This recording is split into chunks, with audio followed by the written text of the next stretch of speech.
On the phone, we have Juan O'Savin, and we're going to talk about Operation Poppycock, Obama's fake mama, and the CIA Supergirl, and maybe even corn. So, welcome, Juan, and go ahead and take it away. Well, a lot of you may be aware that these Q posts, if you haven't looked at them, you should go look at them. Maybe you can take a peek at them before you listen to what Linda and I have to talk about today. I thought it was kind of timely maybe to just elaborate a little bit on what we've seen in the Q posts over the last several days.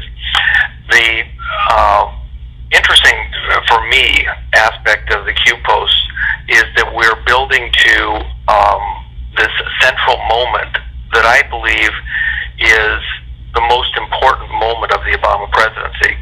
It is the hinge moment where every single possible asset was brought to bear to protect and keep in power Obama, and to protect that narrative, this creation, this person that was created by the name of Barack Obama and then placed in the presidency of the United States. And so there was a very detailed long-term operation involving these grifter families that are literally just CIA intelligence agency operatives and other agencies in other countries who were groomed, grown, and placed in positions of authority over us to manage our world and to guide, direct, herd us like sheep into this globalist one world government that they've had planned for us for a very long time. And what's interesting here is that the Q team is now far enough along in this project. The project has matured enough that it's time to start harvesting this crop that the globalists have been cultivating, growing for a very long time, and we're going to come in and harvest it. Now, in the Q operation over the last few days, they've pointed out, for the purposes of a example, demonstratively, the movement of Muslim persons into control of the British government. This coordinated operation, mutual self-promotion election of persons into every senior government role throughout England. And this population that's compared to the whole, United Kingdom, it's just a very tiny fraction. But they have, almost or over half, arguably, of the key political appointments in the country. And part of the reason that that's also disturbing is because even those people that are getting into these positions, whether it be in England or here in the United States or other places in the world, they themselves are just puppets. There's other people that are promoting them, that are placing them, that are controlling them. And so it might be easy to be upset with the things they're trying to do, to hate them for the things that they are or trying to do, but you have to take a deep breath and realize that even these players themselves are somebody else's creation, somebody else's puppet. They're being puppeteered to do things, and they're the scapegoats ultimately for these people that are trying to rein us in, control us, make us their slaves, and create a slave planet, grooming us to be a slave planet with these people in control. And they can change them out, put other people in. They'll still be in charge. They're one step removed from us. They're controlling our controllers. So when you look at the Q team operation, they used those examples several days ago of how England had been moved systematically into this camp of Muslim control. Then they show others here in the U.S. trying to do the same thing that are being promoted. But again, there's people behind the scenes that are promoting these people, that are pushing them to the top, that are orchestrating them. We know about figures like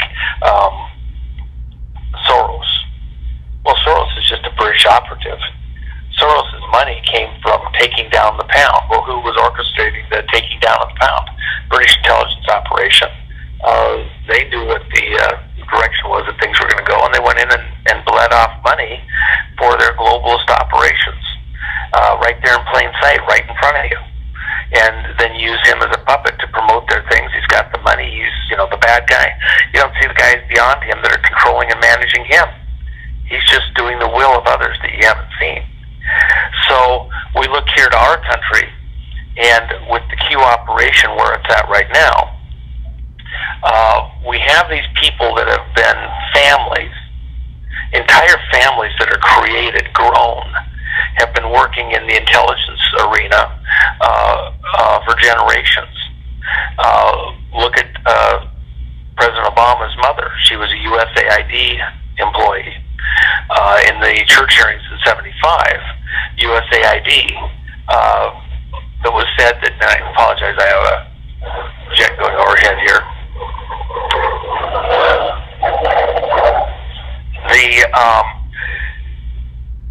The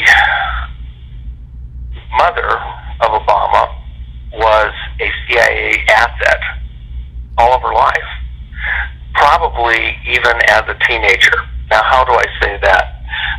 Remember that Barack Obama's mother, Stanley Ann Dunham, when she was arguably 16, maybe even late teen, 15, she was a pinup girl model in Frank Marshall's magazine, his Sadism and Masochism magazine, S&M magazine, that he was trying to publish at that time. CIA was funding these things behind the scenes, so the S&M stuff with Frank Marshall Davis, Playboy with Hefner, they were promoting these things, giving these operatives help to get their little businesses going and see what stuck, throw spaghetti on the wall, see what sticks. Who was one of the models in that S&M magazine? Stanley Ann Dunham, when she's living in Hawaii. When her dad is buddying up with Frank Marshall Davis, but he's also on the payroll of FBI. Why? Because he's monitoring Frank Marshall Davis, a known communist, and Dad's pretending to be a communist, dragging, Obama Jr. there later, after Obama was, born in later years. But wait a minute. When Obama's mother's a young girl, she's doing these sex layouts, these pinups with Frank Marshall Davis. Yeah, because she was an operative. Dad was using her to promote his undercover operation, and looking the other way, possibly even pretending that he didn't know this was going on. But they're supposedly best buds, the daughters in the magazine with him. BS. So then you kind of comes back to we look at even Obama's grandmother. What was she doing when she was in Hawaii? She's a banker. She was working for a bank in Hawaii. Well, what's she really doing? She's the personal banker to the Marcos family in the Philippines, the dictator in the Philippines, who was placed there, kept there, promoted there as a CIA operation during her life there in Hawaii.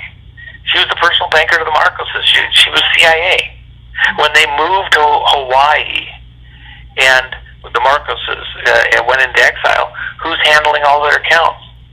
Obama's grandmother. These are very connected people in the intelligence community. These are grifter families. This is their business. When Obama was placed with Stanley Ann Dunham, and I say placed, she didn't have that baby. Barack Obama is not her biological child. That is all a lie. That is a ruse.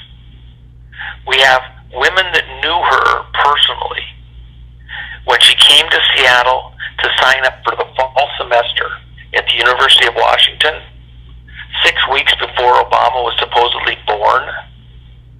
She shows all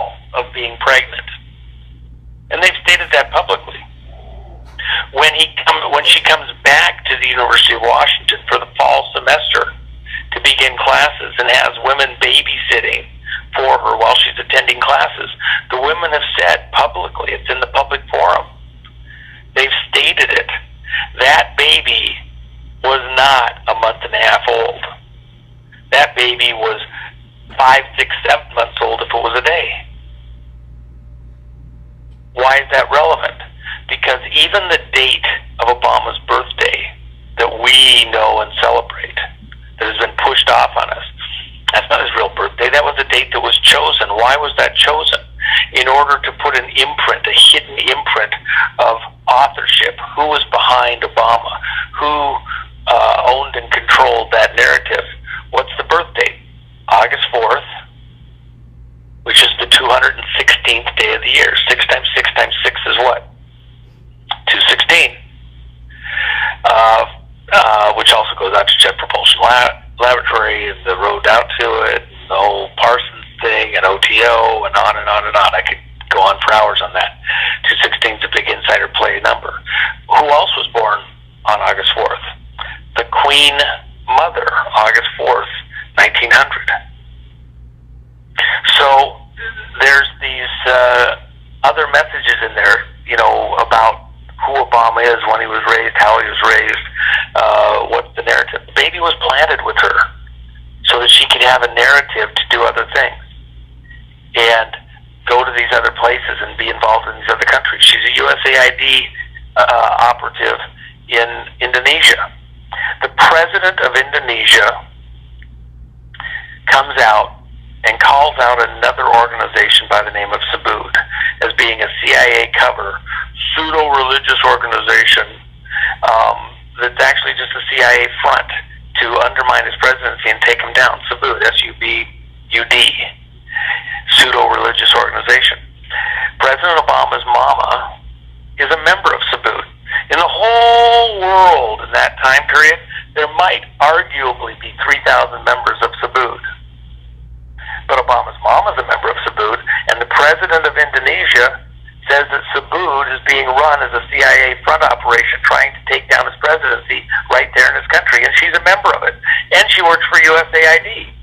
In the church committee hearings, the head of the CIA said that all the USAID members in South America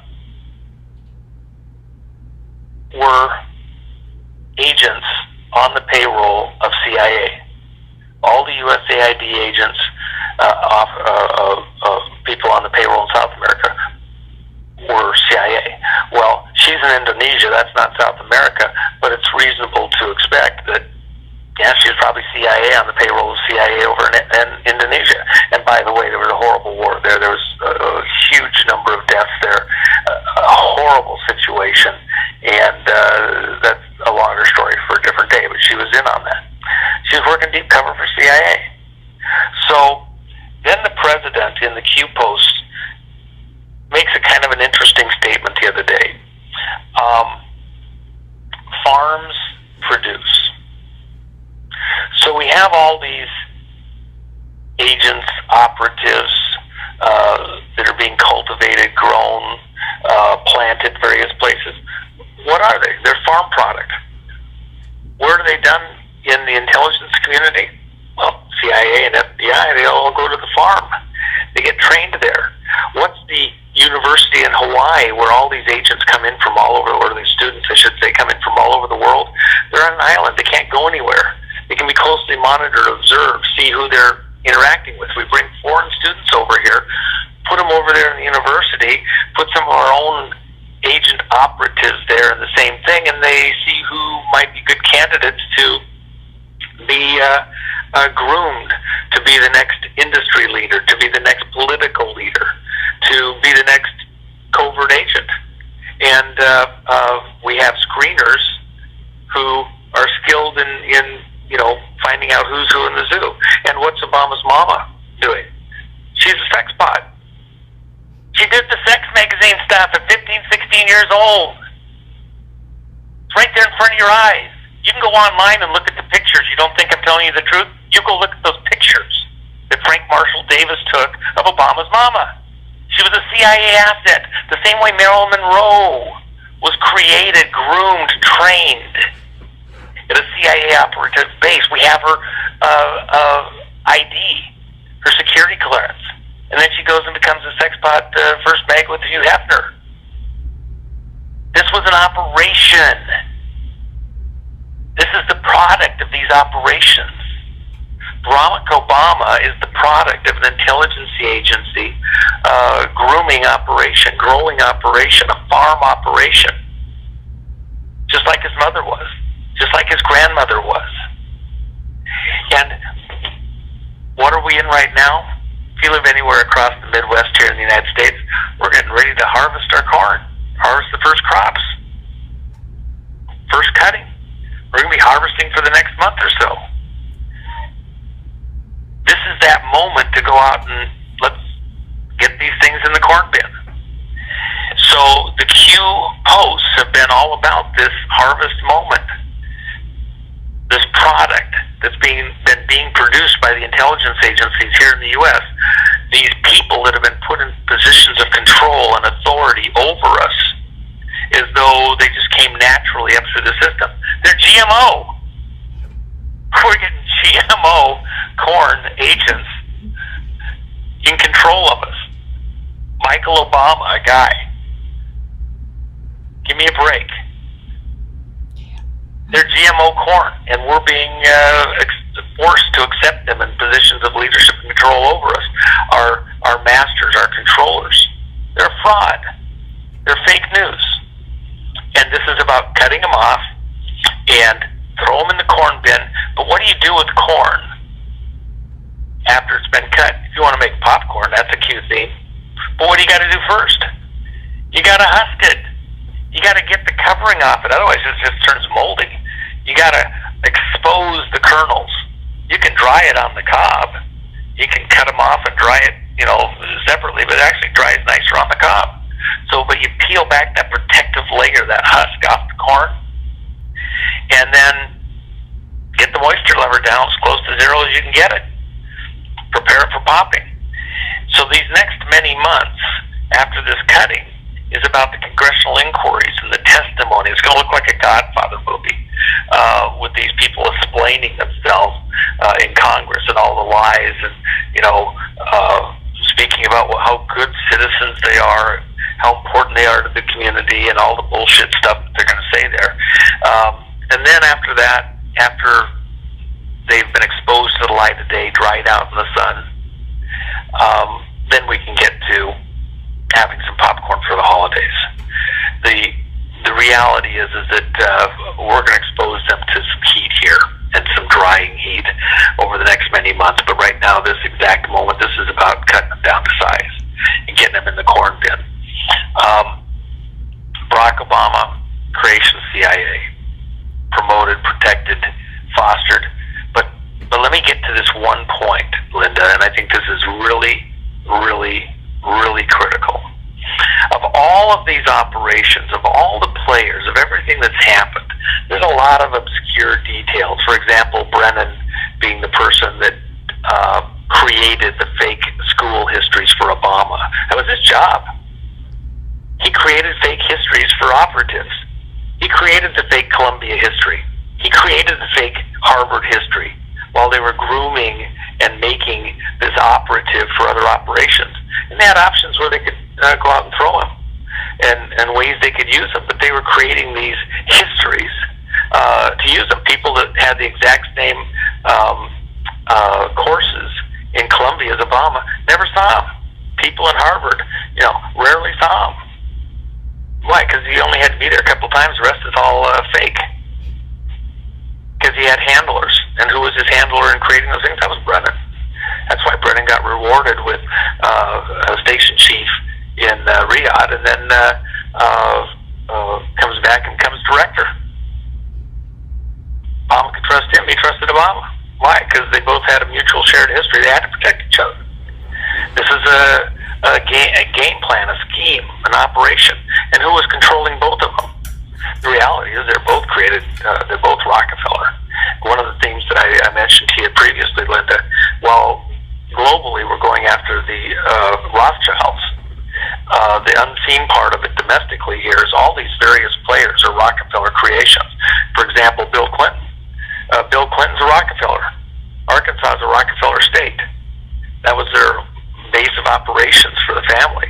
They're at Hot Springs, Arkansas. Bill Clinton is Winthrop Rockefeller's son. He's not Blythe. He's Winthrop Rockefeller's son. Right there in plain sight. And then even his fake history. Oh, he's this student professor. He's on Jimmy Carter's campaign. He's helping him run for president. At the same time, he's running for, the state prosecutor position. What's that bullshit all about? He's Superman. He can be everywhere at the same time and doing all this stuff. Why? Because it was really just a Rockefeller operation. They're creating a history, a narrative. Youngest governor in the country. Hey, excuse me. Did you get your picture taken on the White House front lawn when you were a teenager, shaking hands with President Kennedy? Hello? How does that happen? I just want to be president. Really? Now, it's Winthrop Rockefeller. He's the guy that's out of the picture, that's the public one that everybody sees. He's just off in the corner, just out of the cropped picture, supervising that whole thing going to the White House. Because that's Bill Clinton's daddy. He's a Rockefeller. These bloodlines, they're putting them right there in plain sight in front of you. Remember when everybody got so upset, Linda, that the Q team posted this picture of May, Macron, and Merkel, sisters? And people went off the rocker. They didn't want to hear that. They would go, oh, the Q team came back, well, maybe we're going too fast. What were they saying? They're all children of Hitler. Yeah. For Greens, if you want to go do a little bit of exploring, I'll just say this. Go look at a picture of Obama's grandmother. And then go look at Hitler's girlfriend. Sisters. Oh, jeez. Who, Eva Braun? It's, of course, Eva Braun. Yeah. Long and short of it is that the bloodlines are so close anyway. They're, it doesn't matter whether they're really sisters or not. It's just. Well, wasn't Eva Braun his niece? Wasn't Eva Braun his niece? Yes, they're all related. They breed in the bloodline in order to keep the blood pure. And so the purer the blood, the higher the ranking within the families, because it's all about children of Cain. But without getting too distracted, let me just continue on there for a moment, because it's important to finish where I'm going here. With what the Q team is presenting, and if you look at the latest posts this morning, the reason that you and I are talking right now, I just wanted people to bring this all into a tight little hub. As I said several years ago when I was asked in a particular setting in D.C., at the club there, and I said, well, the place where they're most vulnerable is the Loretta Fuddy crash, because of everything they brought to bear to protect that event. The single event that they were all involved in, that all the players showed up for, that was the most critical thing in the entire Obama presidency as far as I'm concerned, and the place where they can all be exposed for crimes, cover-up, treason against America, against the American voters, is at the Loretta Fuddy crash. Now the reason is because Loretta Fuddy herself, how did she get in office? She was the director of the Hawaii Department of Public Health. She was appointed to that position, placed in that position after the prior director, with only an hour or two's notice, was notified that he needed to resign by the governor. And the reason he needed to resign is because questions had been raised about his billing practices in his medical practice, and whether or not he was misbilling, overbilling Social Security or other government entities, federal agencies. And so he needed to step down right away. So even in the news conference, which is called with less than an hour's notice or something, and he's in this news conference, they're announcing, and remember, the whole country's kind of aware of this birth certificate issue at the time. This is coming up, on the election and all that. So when everybody's paying attention and looking, the director of public health stepping down is kind of a big deal.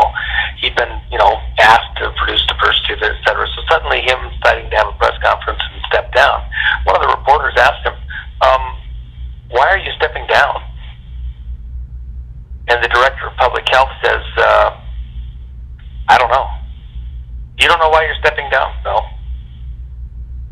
down. Yeah, he was stepping down.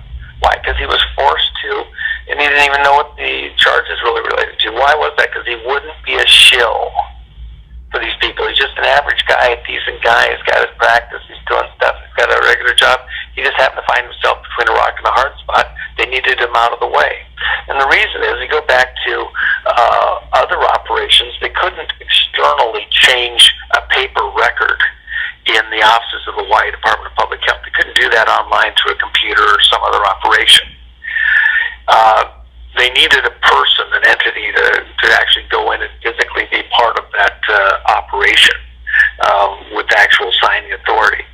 And in the weeks before the prior director of public health resigned, the new governor had come into office, and he had looked for the birth certificate. It was one of the platforms that he ran on when he was running for governors, that he was going to release the birth certificate and settle that issue for good, because it was annoying. They were getting inquiries from all over the world, and it was, people were paying attention to it.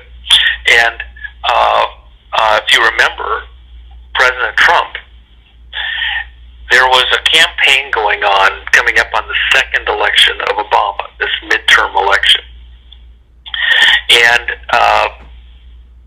the birth certificate had kind of risen in prominence, and a couple of individuals had bought a sign by the side of a major highway and just asked the question, where's the birth certificate, on this billboard on the side of a major freeway. They were able to get others to chip in, and they bought more signs. And they had a number of signs across the country on these major thoroughfares, and the truckers and, people were tweeting it and sending it back and forth, where's this birth certificate. It was getting some traction. And at a certain point, far enough out to this 2012 election cycle, where President Trump was considering and floating the idea that he was going to run for office, the president, our now president, but then not even announced as a candidate, Citizen Trump, said himself, well, yeah, where is the birth certificate? Who is this guy? That got a lot of traction. A lot of people repeated that, and he was well known for taking that stand, asking the question, not making a statement, he's not an American citizen, blah, blah, blah, just where's the birth certificate? And he was somewhat famous for that. People really latched on to that. So there was momentum building concerning this birth certificate. So the existing director of public health having to step down and move out of the way, and then this woman being appointed to the position, Loretta Fuddy. Well, who's Loretta Fuddy? The guy that was in there was a doctor. He had a practice. He had a medical practice in Hawaii. This person comes in, almost out of nowhere. She's got a couple of credentials. Hello, credentials can be created. We don't even know if those credentials are legit. Okay? Same way we don't know that Obama's credentials are legit, or Clinton's credentials are legit, or some of these other players. But whatever, she has some credentials. She's this unknown lady. What's her history? What's her work history? Loretta Fuddy was the financial director, head of the financial department for the non-religious organization called Subud, S-U-B-U-D. She's living over in Bellevue, Washington at the time, or got her offices there. And suddenly she comes over to Hawaii to be director of Subud. Of Hawaii Department of Public Health. What's being a financial director of a religious organization got to do with being director of public health organization? But she had some credentials that she now suddenly is qualified. And she comes in, everybody else doesn't know how to run this operation. She moves a couple desks around, she moves a picture on the wall, they clean the safe out, they check the drain hole, oops, look, here's the birth certificate. It was right there in plain sight the whole time. It was hiding underneath the drain pipe. Somebody dropped it, whatever. She comes out, she produces it, the attorney from Perkins Coie comes out, gets it, personally flies it back to Washington, D.C. It's just a digital representation. So you don't have to pick up anything in person. You just send it over the freaking digitally, because there's nothing that was received in Washington. You couldn't just send digitally. Oh, she hand carries it. And then we got the reporters that are blessed, and they get to personally feel the raised indentation of the certificate being stamped and properly approved in Hawaii as a real birth certificate. I saw the raised seal. Really? Really? Seriously? Come on, man. It's been right in front of you the whole time. Right in your face.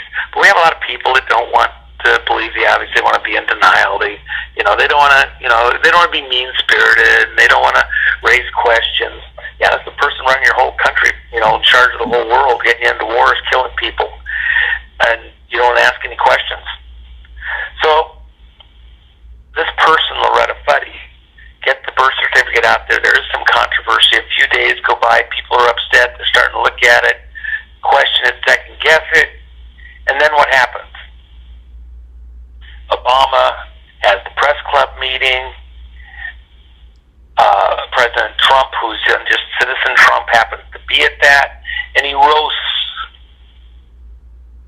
the president, our current president, roasts citizen Trump over his denial of, the birth certificate, the questions on the birth certificate, as though he's some kind of a idiot for believing there was no birth certificate. Well, it's been produced. Here it is. I have it now. And makes a big laugh out of it, a big joke out of it. Why do you think President Trump has no great interest in going to the dinner? Because those people treated him like shit when he was there before. It was all a fake operation to convince the American people. They treated the American people like shit, laughing at you. Because you had to believe their false narrative about this birth certificate. And who was it to put it out there? Loretta Fuddy. But then you forgot about even that. Why? Because the next day, miraculously, what took over the headlines? Osama bin Laden. They pull that card out that's been waiting for over a decade to play if they have something really, really critical that you gotta get the press's attention and drag it off of something else. That one's there waiting for you. So they pull out the Osama bin Laden card and they play that one.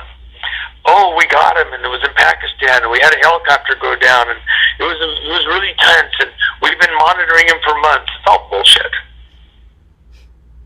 In the light of what's going on in the world right now, the very fact that whole operation allegedly happened in Pakistan, Awan brothers, intelligence operatives, controlling D.C., controlling the communications in D.C., assisting with all these mobile devices that seem as plausible now. And then the SEALs that were supposedly part of that operation to go in and get Osama bin Laden, where were they? Extortion 17. They killed our guys to maintain the cover-up. There's plenty of people out there that can fill in the dots on that. I won't waste time on it right now. It's too important to just casually go by softly. Those men's lives were taken to protect this evil narrative of Osama being a legitimately put in place, legitimately voted in leader of the free world. Then, as some of these suits and other things started to get a little bit of traction, there was a little bit of concern. Eventually some of this stuff related to Loretta Fuddy might get some traction, asking questions about her history and her affiliations. By the way, who else belonged to Sabut? Obama's mama. Yeah, Loretta Fuddy and Stanley Ann Dunham, they're both members of Sabut. They're both in Indonesia at the same time. They both are in Seattle at similar times, out by the UW at the same time. They're both in Hawaii at similar times. You know what? Obama's mama, she's Supergirl. So's Loretta Fuddy. Think about it. Take a look. But now we look at this accident. You got to take this person off the thing. She's tired. She's a work life. She's had her life. She wants to go enjoy herself. She doesn't want to be caught up in a cover operation forever. Loretta Fuddy didn't die December 11th, 2013 in a plane crash. It's fake. It's Hollywood. It's theater. The plane crash was a low-speed water landing. The pilot had a stunt pilot history. He had a racing plane. The players on the plane are all lying. Every single one of them is a liar. Prove me wrong. Poppycock. That plane was placed exactly in the spot in the lagoon area at Kalapapa, intentionally in a fake airplane crash. And the boat that came in to extract Loretta Fuddy and take her away, Supergirl, to her new life, was a CIA outfitted, rebuilt fishing boat by the name of the Finback. Think about it. Do a little research, Anons. See what you find. This entire narrative of the plane crash was all fake. To get a CIA asset out of there after she'd done her work, there was nothing more she needed to do. Kalapapa might as well have been the dark side of the moon. You can't get there as a visitor. There's no cars driving there on Molokai. It's on the other end of the island. You take a donkey to walk down there. You have to get a pass from the Hawaii Department of Public Health to visit. It's the leper colony. And oh, by the way, some of your people will get a kick out of this, Linda. Who runs the Kalapapa leper colony? What religious organization? And what are we talking about?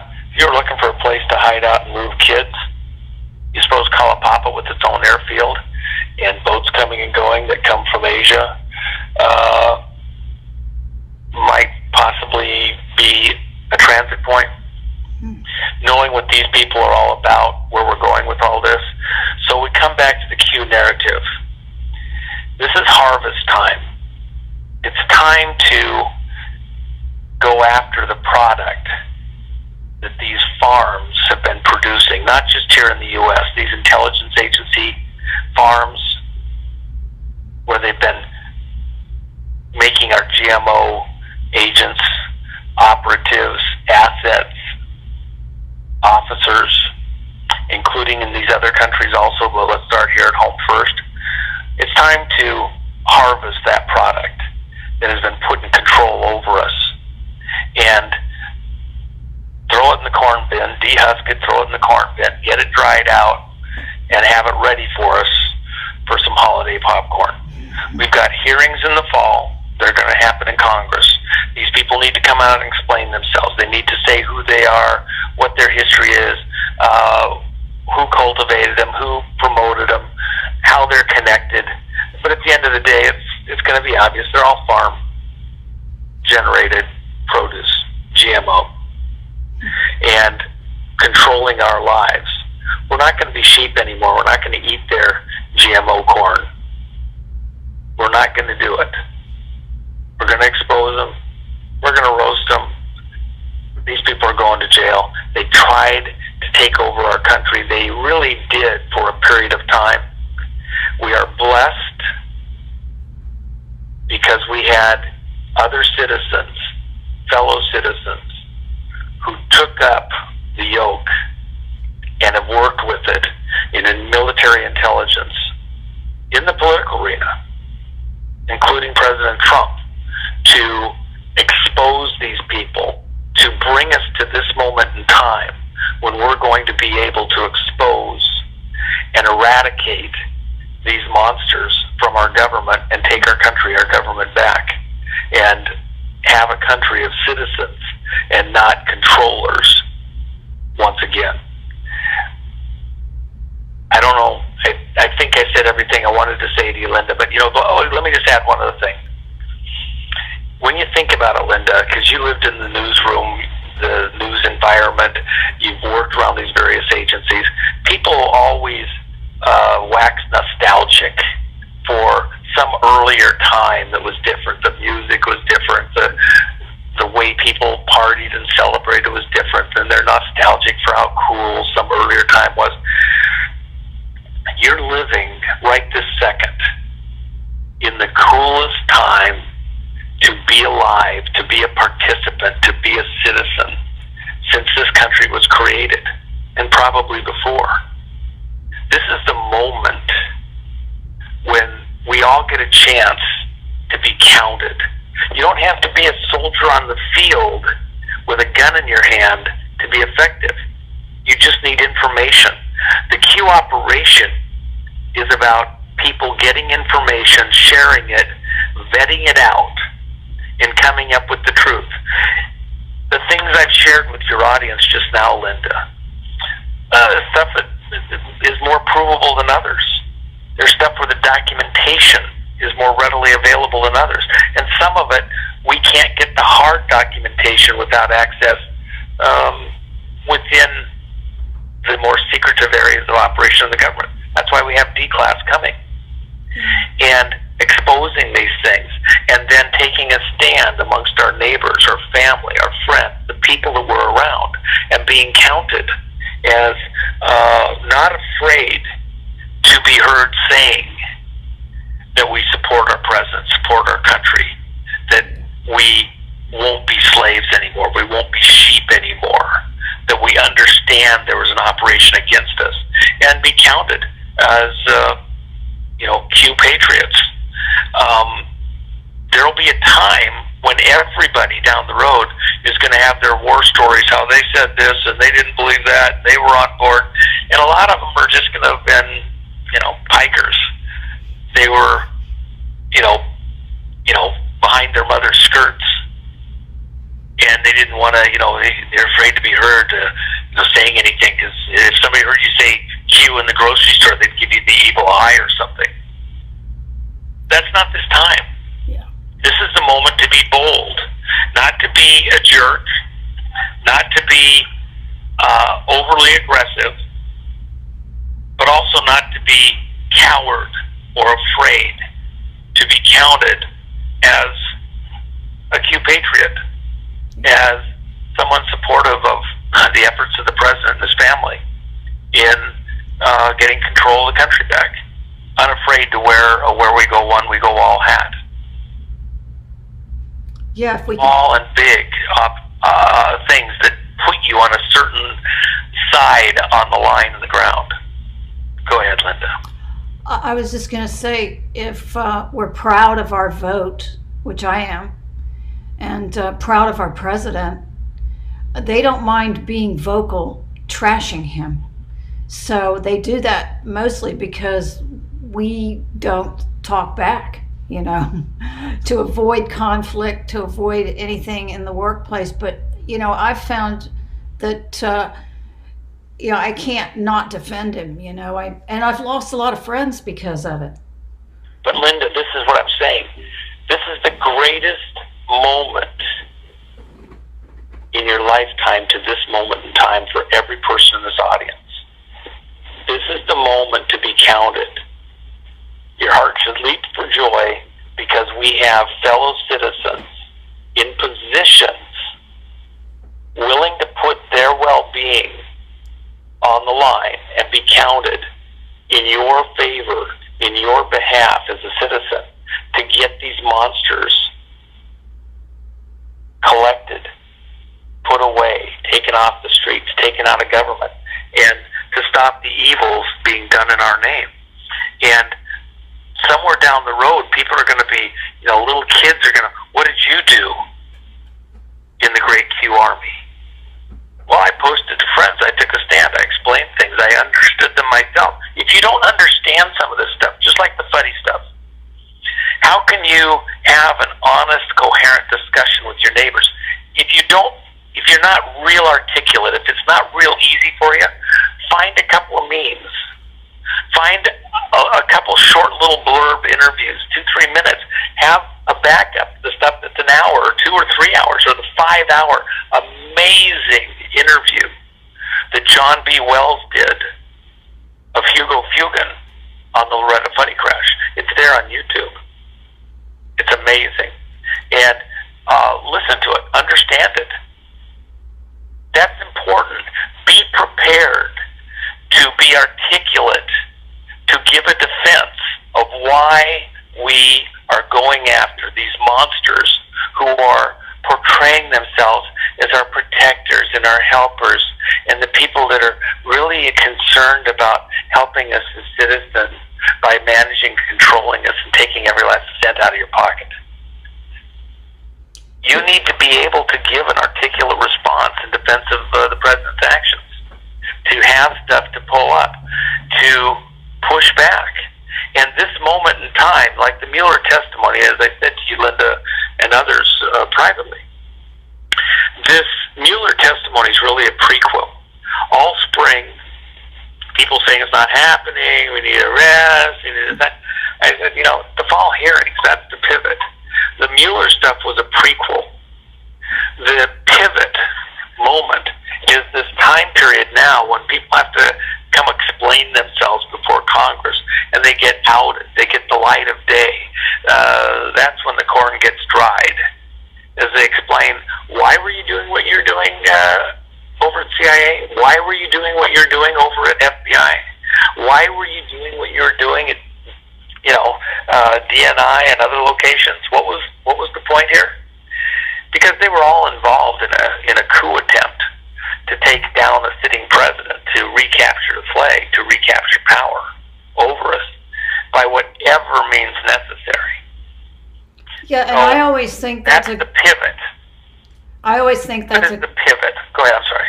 No, I was just going to say, I always think that's a good thing to say when people start attacking the president, to just give them something to think about and say, this was not an election. This was an attempted coup. It was. I mean, they'd already done a coup. This was a perpetuation of a coup, really, if you get right down to it, because they already had their operatives in place with Obama, with Bush's 1 and 2, with Clinton, going back even as the president. He's got the stuff from Kennedy right beside his desk, including stuff from Nixon, from Pat Nixon, for a reason, because there was an ongoing coup in the country, and this is a long, ongoing operation, including from the military intelligence side, to create a moment where we had a shot at getting control of the country back. It wasn't nonchalant, it wasn't happenstance.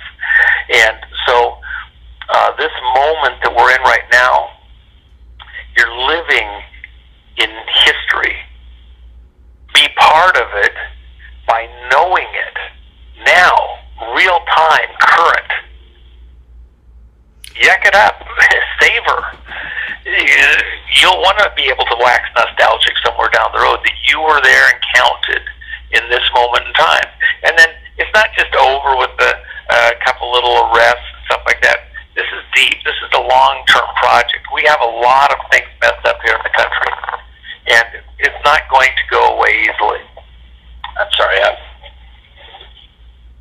aircraft here in the area. I'm sorry about that. So, people need to, be willing to step forward and be seen, be counted.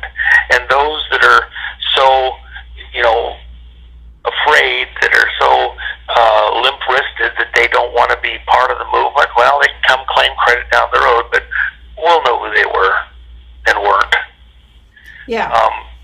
Let's be counted within our families.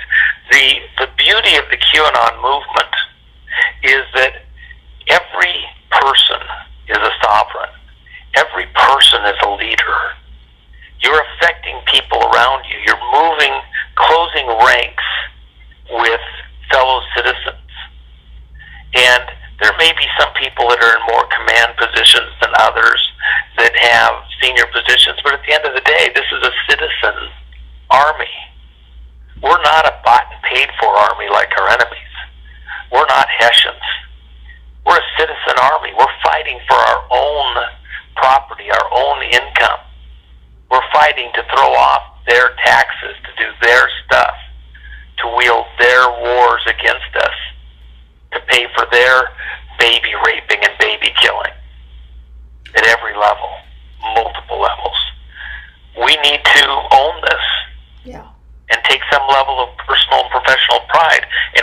down the road in the world to come, both here and the next world.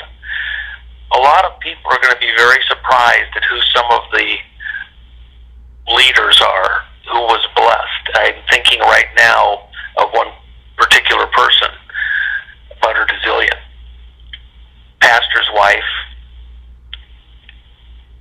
Midwest farm girl, and she's the one that saw the video that was put out by NBC where there was divers in the water. She saw it on the TV. She had extra insight. She recorded it. She went back and looked at it. She realized, oh my gosh, that can't be in the plane crash. There's too many people in the water. She actually saw it. She had like a, some kind of divine insight and built on it. And our understanding of Loretta Fuddy fake event in large measure begins with that observation of just a very modest person and her unwillingness to just set it aside. And even when they said she didn't know what she was talking about, she pursued, did the documentation, did the research, did real serious work. And then when she was a real threat, her family was poisoned. And I think that was a very real event. I don't think that's gaslighting. I don't think that's just saying it for effect or something. I think they actually were very specifically targeted. Her husband is suffering the effects of that at a young age, and it's very sad. And so is she and a daughter. Even within her own family, they question that. But when you realize the world the way it is and the deaths and events that have been happening, I don't dismiss that lightly, and I say that, very sincerely. I've looked at this, been with her. I think, based on our conversations, I think we would have a hard time proving it. But I think there's evidence that we've preserved that when the time comes, if this administration wanted to, I think there's a high likelihood that we could prove that this was an attempt to stop her. But she did the early heavy lifting as just another citizen and put herself in harm's way and didn't let up. That's the QAnon army. That's the people that we are able to count as our friends and co-patriots. And I'm very, I say it humbly that, I would, as a citizen, have such incredible, great people who bring each one their sandwich bag with some loaves and fishes in it and offer it here at the party to be blessed and divided amongst all the anons, so that we have this information to feast on, so that we can get to the root of what's really going on here.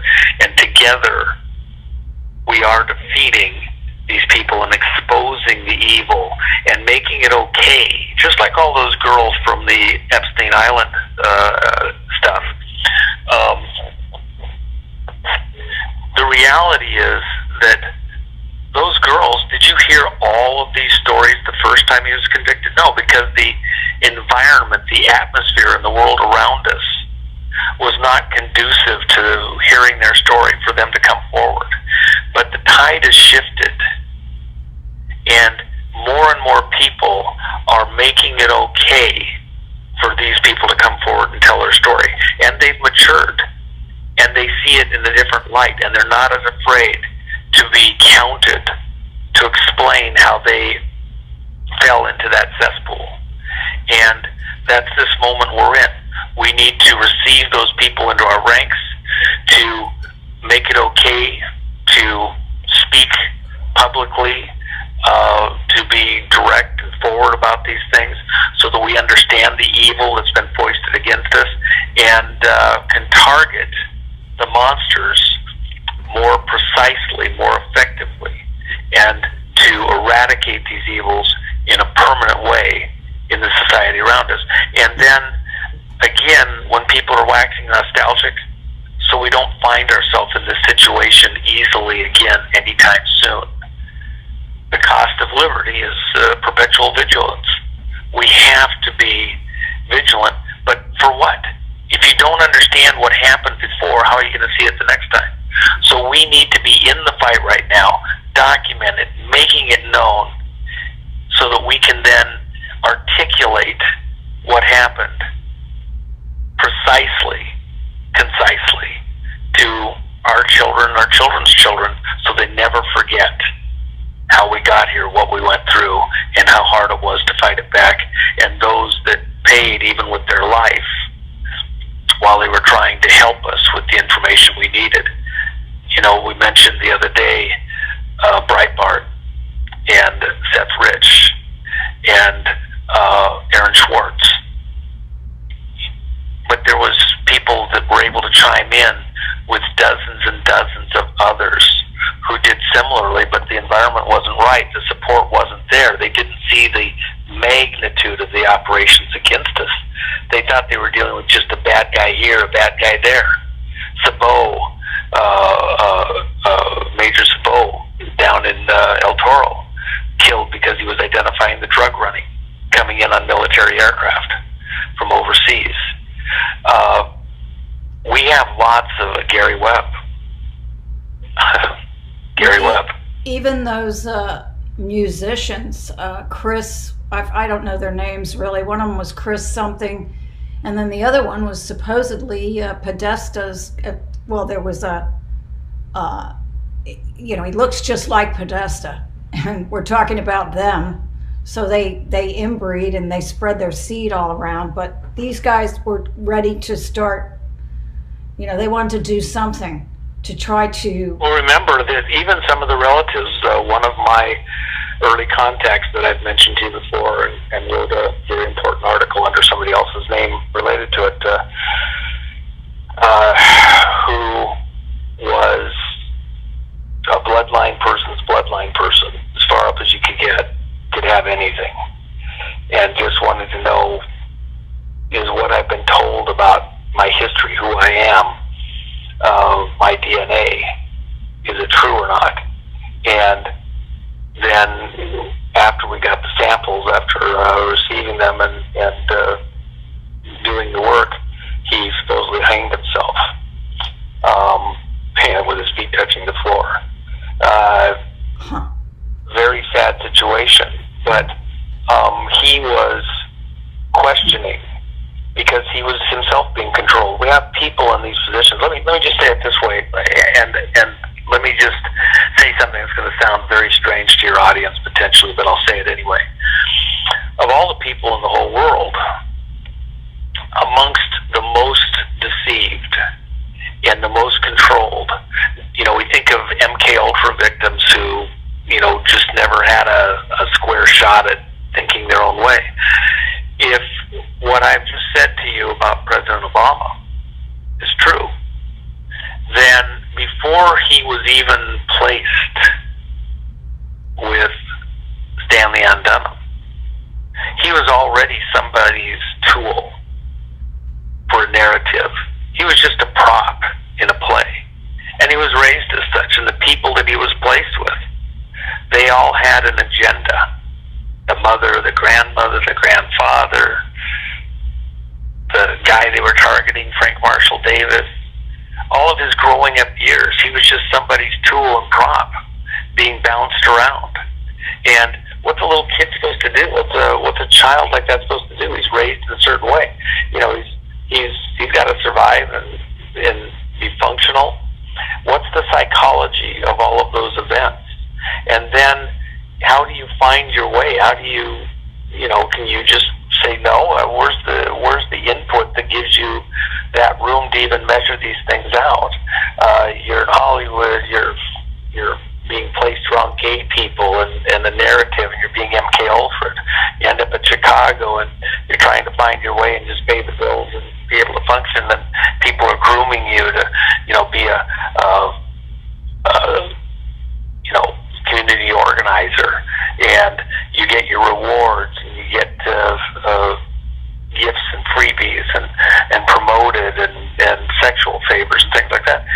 At the end of the day, in all of his life, how many times has he really actually had a thought that was truly uniquely not somebody's managed input to him?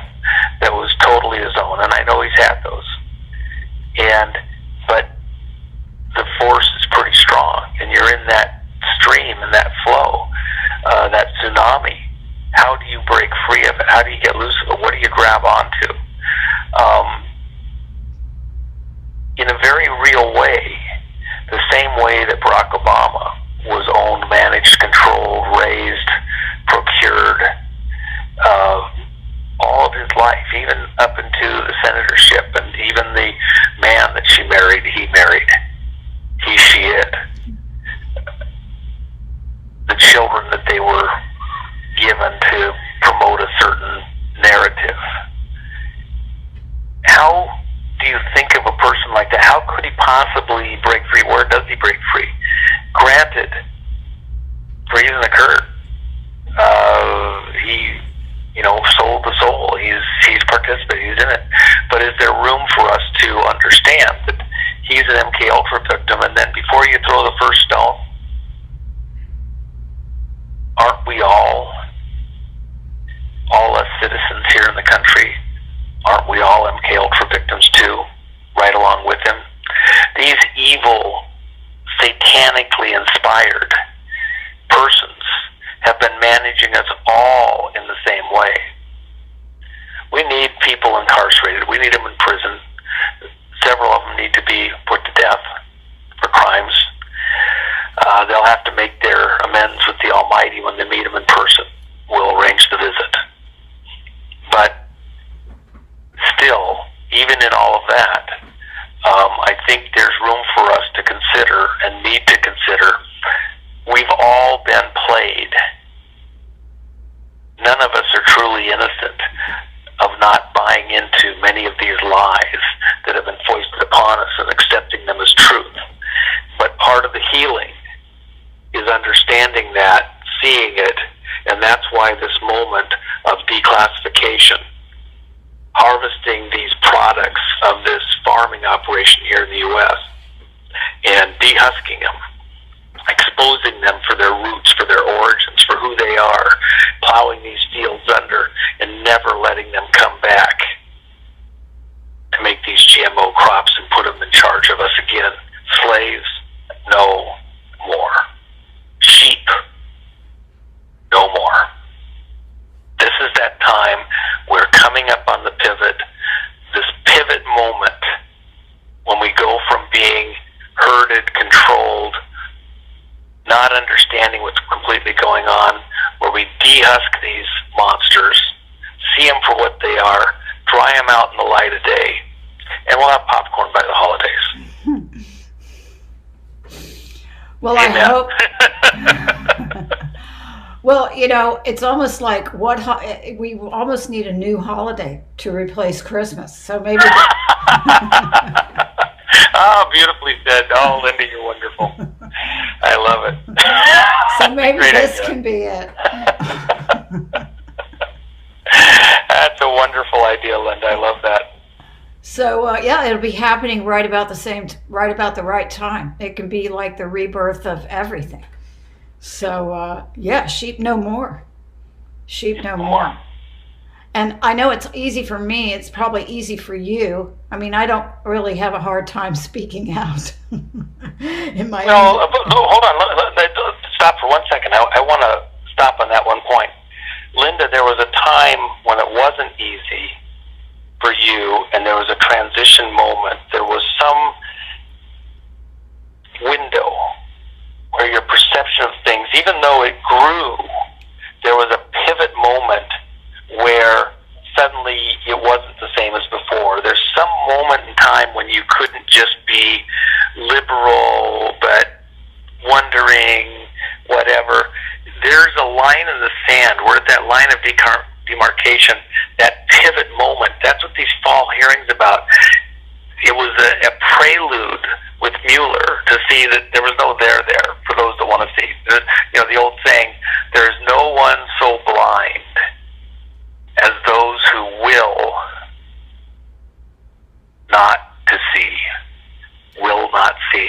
There's a lot of people that they don't want to see it. They don't want to hear it. They don't want to. We probably can't help those. But there's a lot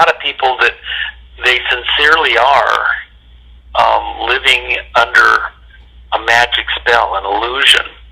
It is witchcraft. It is this magical work that's been done to fool all of us with their Hollywood insiders, with their media insiders, etc.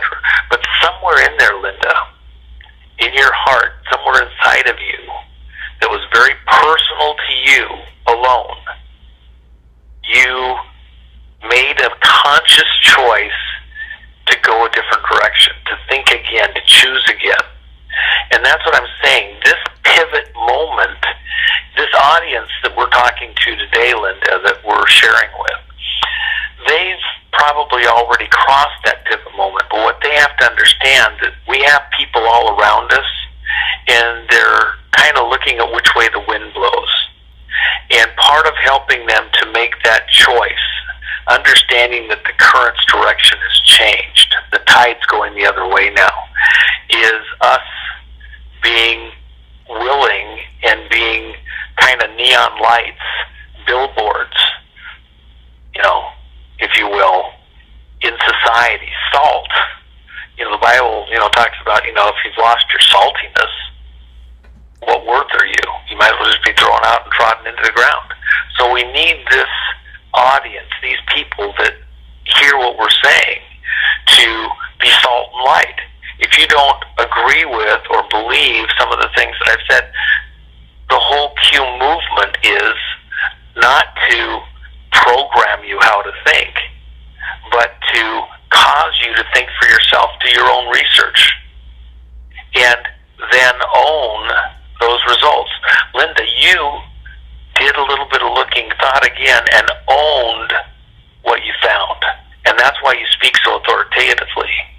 This audience is doing research, listening to your show, other shows, reading the articles, looking at the pictures, and they're coming to conclusions that they own in their heart and soul. Don't be afraid to help the next person to come forward, understand that, and get on our team. That you got garbled there for a minute. I apologize.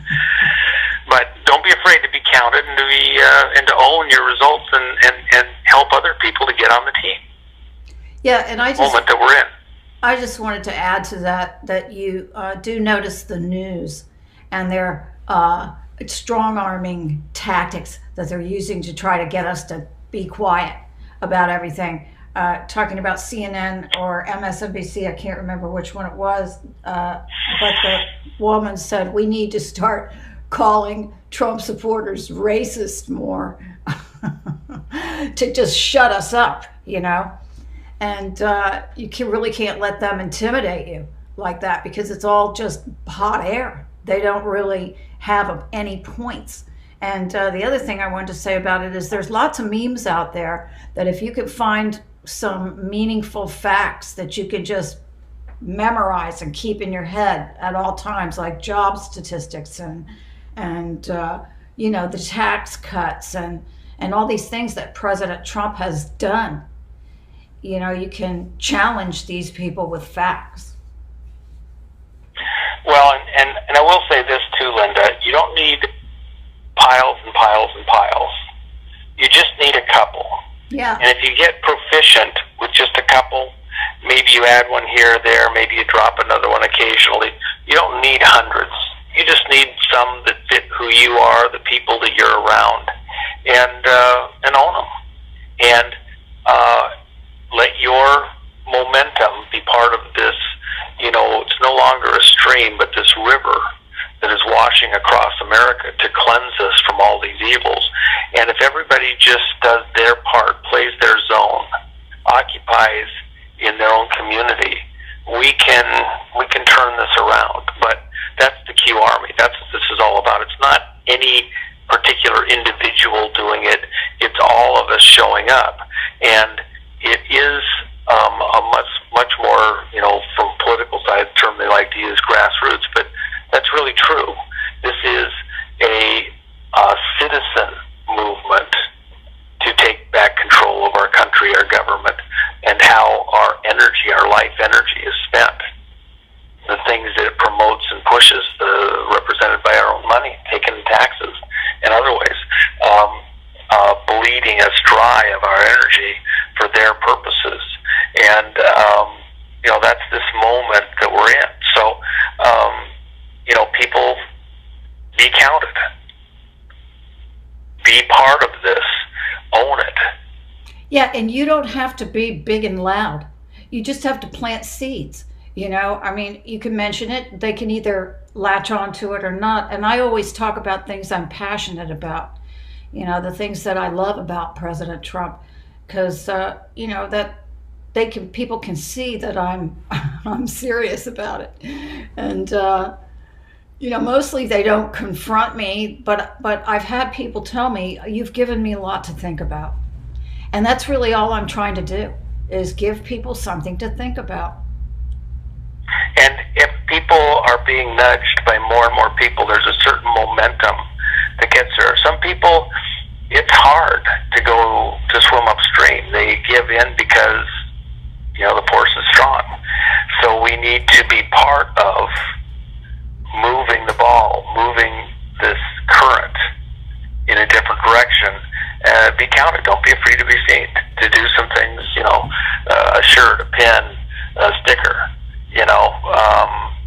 a comment during conversation, and don't back down. If they want to try and intimidate you, well, intimidate them back. Are you crazy? Really? Seriously? You believe that? Practice. And all of a sudden, and this is the point I was coming to when I interrupted you a moment ago, Linda, all of a sudden, somewhere in there, it gets easier. We all do just a little bit. It gets a lot easier. I had something the other day where I was doing it with one other person, and it was very complex. And we brought 3 other people into it, and we had it done in a couple minutes. Nobody strained or broke their back. And we didn't break anything. If just the 2 of us did it, it was a little touchy, and I would have been afraid I might hurt somebody. So, many hands make, glad work or happy work or whatever, ease the work. More people out of the wagon pushing. Come on. Don't just watch this Q operation. Don't just watch the video. Don't be afraid to send something to somebody that might be marginal and maybe they do think you're weird. Well, be counted then. And don't pick the most offensive or ridiculous thing the first time out. Don't be afraid to ease into it and then own a position and have it make sense. And if there's stuff that's further out there that's harder for people to get their mind around, just like the Q team, putting out the May Merkel-Macron thing. Okay, well, that might be a bridge too far. But there's stuff that's a lot closer in, that's a lot less of a leap that you can work with, and then occasionally throw in a monster that they got to really work with. I had somebody I'm thinking of right now that we spoke about Michael Obama, and they were just absolutely could not go there. They'd been in the room with him at a private event at the White House, and how beautiful she is and everything else, and just couldn't go there. And so a year or 2 later, we were at an event, and she says, I just got to tell you, I couldn't believe it, and now I can't not see it. Yeah. It's embarrassing. It's embarrassing that I ever thought that. But in the moment, and all the glamour and the specialness and everything else, and she wasn't looking for it. They hide it very well. But now, the same person that runs in those circles for this reason, and she's like grabbing on my arm. Oh, you can't believe it. I couldn't believe it. Oh my God, I can't believe you. I ever thought that this was, a gal. Anna Wintour from Vogue, the editor of Vogue, and she's such a bitchy looking person. She's very lizard-like, very lizard-like, and very mannish lizard-like, like they all are, really. But she made a comment that Michelle Obama was much more the Vogue type and much more beautiful and graceful than Melania Trump. Well, wait a second. Hold on, Linda. Let me just add to that. Now you get me going. It's hard for me to stop. But, she is more Vogue-like. Why? Because are monsters. Oh, true. Okay, so what are we arguing with here? Yeah. I mean, why would I go to vote for fashion sense when half of them are queens, they're males in drag, and I'm going to go there for my fashion sense? You crazy lady? Well, when you were talking about your friend who said, "Oh, she was just so beautiful and everything," probably a lot of that has been planted in her head by people like Anna Wintour, and they do that all the time on Inside Edition and all of these shows where they're like, Michelle Obama came out, and you're looking at her and you're listening to what the reporter is saying, and it's, well, no. I got to tell you, this is funny. So now think about this. Michelle had, what was it, 35 people in her entourage just to handle hair, makeup, dress, all that stuff. She had this just unbelievable entourage. She had to go everywhere with her to make sure she presented just right. Well, why was that? Hello? You're making a Franken football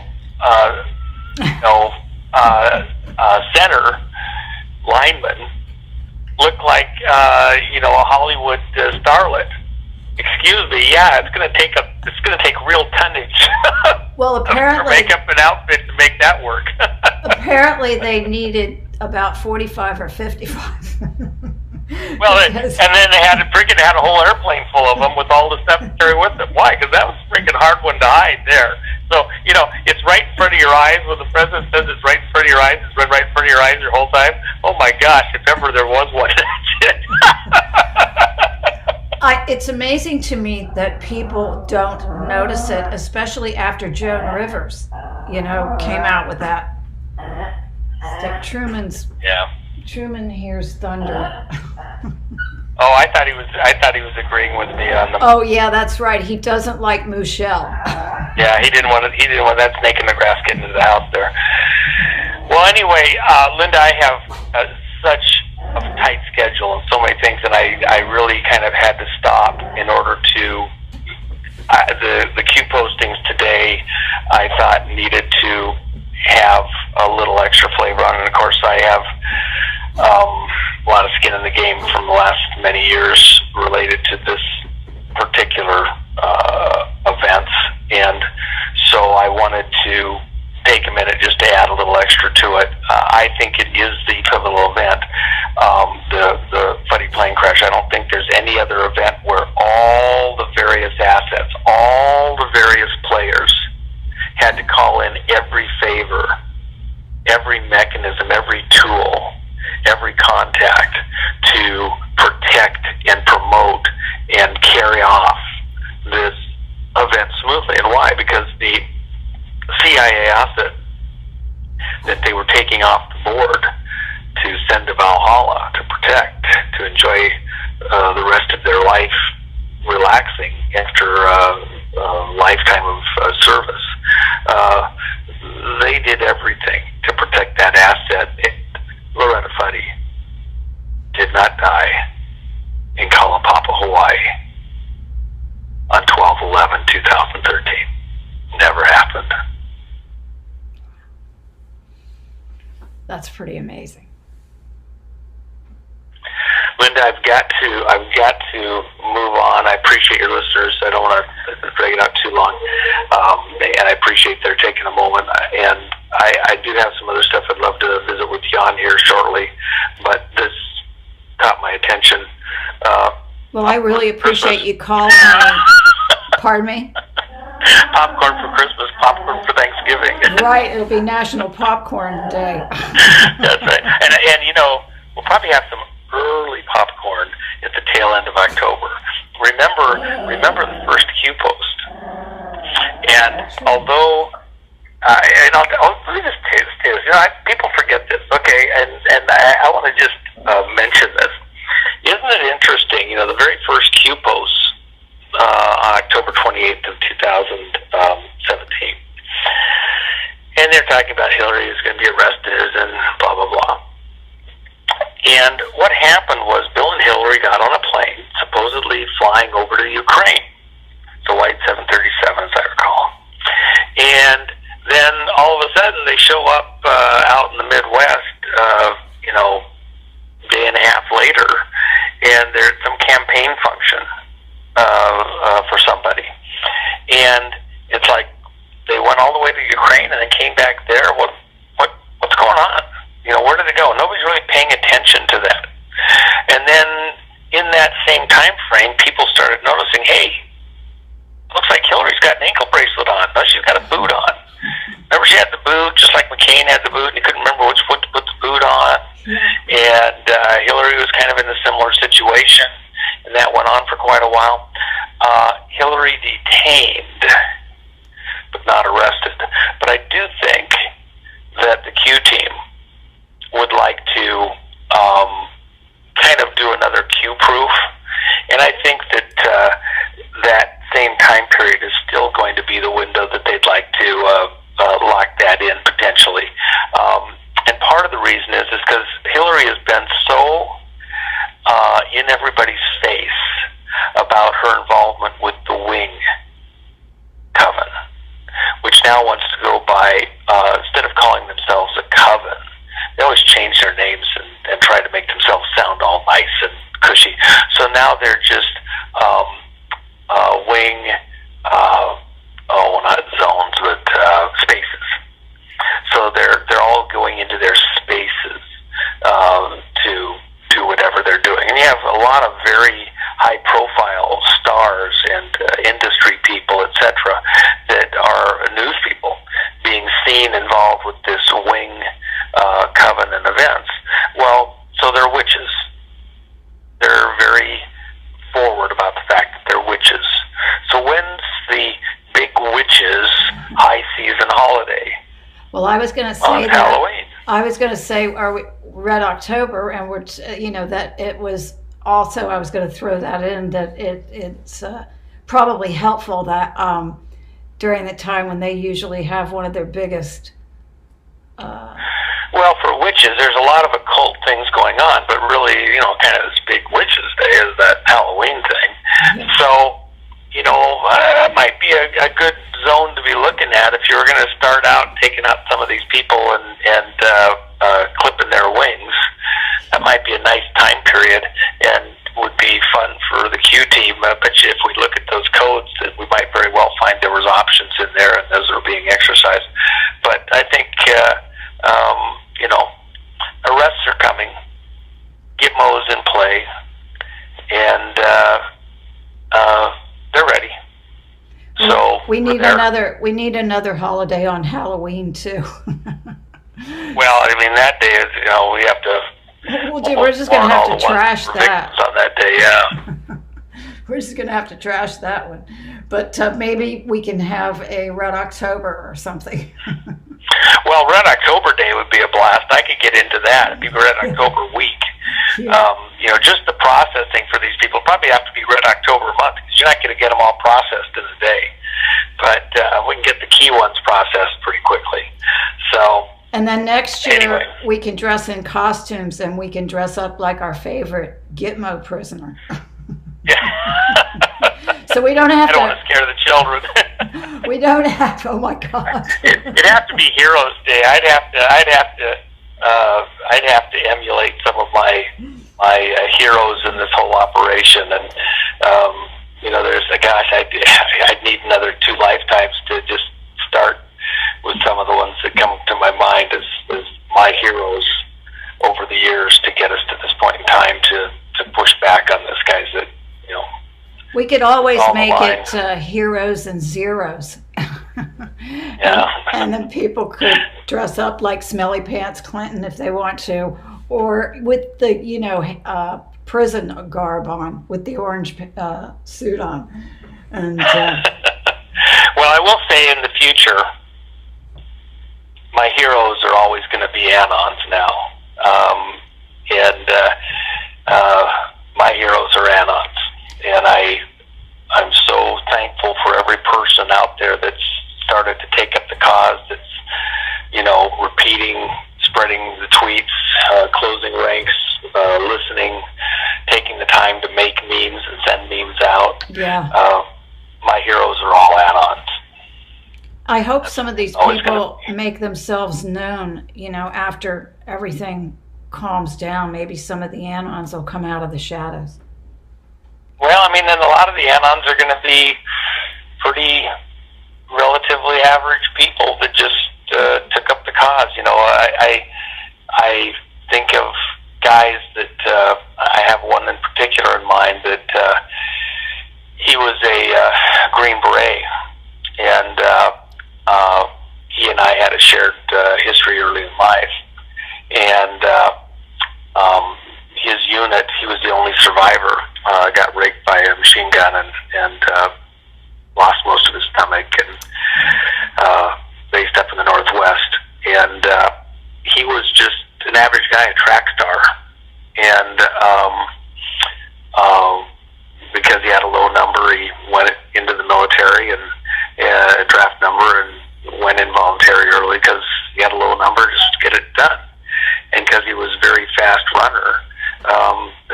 At the end of boot camp, they had everybody go out and take a run. They had to run, I think, 5 miles, and so he came across the finish line first. And whoever came, the first couple guys to come across the finish line, they got 3-day passes, and then the next few guys got 2-day passes and 1-day passes, etc. So he comes across the finish line. And like everything military, you never, especially when you're a kid, you don't know. They're thinking way out ahead of you. So he comes across the finish line. He gets a 3-day pass. Well, what's his 3-day pass for? To go from one base to another base on the other side of the country to begin training as a Green Beret. So the reason he got a 3-day pass is because he needed it for travel to go to the other side of the country. And one of the fastest guys as runners for Green Beret duty. It wasn't because he was going to get a 3-day pass to go drinking with his buddies. The 3-day pass to get travel to the other side of the country. He ran so hard just to end up going through all that training.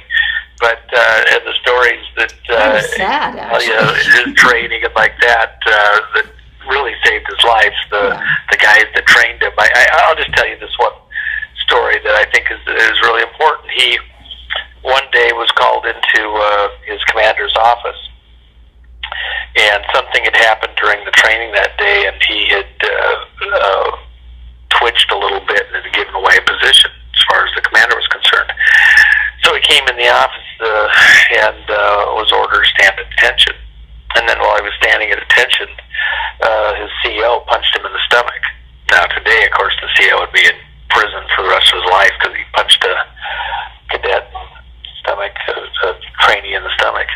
But he punched him in the stomach, told him to stand still. Anytime he'd even flinch a muscle, he'd get punched in the stomach again. Flinch the muscle, get punched in the back, and get punched in the shoulder, get punched in the hip. And this didn't go on for 5 minutes, went on for 6 hours. But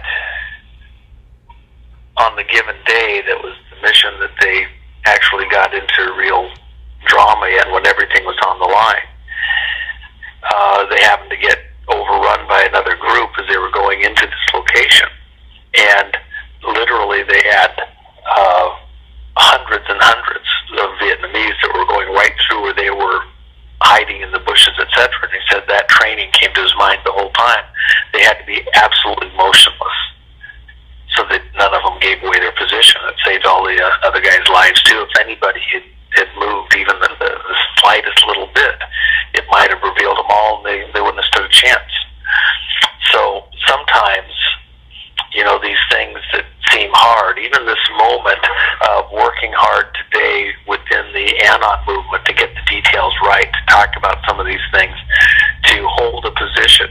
You think it's hard to be counted in the store, standing in line is taking a position. Oh, that woman on the front of the girly magazine there, that Michelle Obama, that's fashion model, yeah, that's a guy.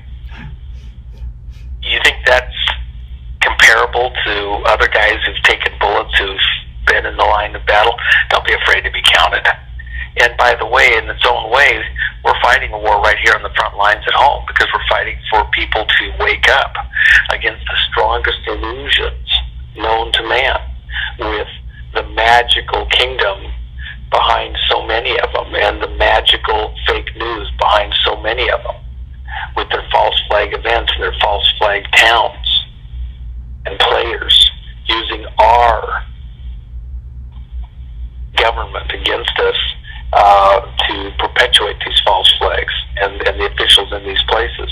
How many people at the FAA and the NTSB, FBI even, the local police agencies had to be coward, shut up, in order to pull off this fake plane crash with the funny crash? A lot of them. So, again,